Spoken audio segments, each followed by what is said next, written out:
Assalomu alaykum aziz vatandoshlar. Moskva Toshkent, Toshkent Moskva yo'nalishi bo'yicha avtobus xizmatlarimizni taklif qilamiz. Moskva shahrida ishlab yurgan hamyurtlarimiz bizning avtobus xizmatlarimizdan foydalanib vatanga qaytishingiz mumkin. Qolaversa, O'zbekistondan ham Rossiyaning barcha shaharlariga avtobuslarimiz qatnayapti.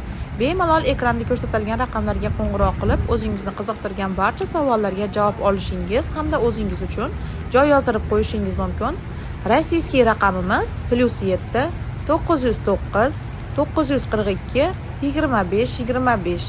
O'zbekiston raqamimiz esa 95 lik kodi bilan 678 61 11 raqamlari orqali bog'lanib, o'zingiz uchun joy yozdirishingiz mumkin. Videoga like bosib, kanalimizga obuna bo'lishni unutmanglar aziz vatandoshlar. E'tiboringiz uchun rahmat. Tanlovda adashmanglar.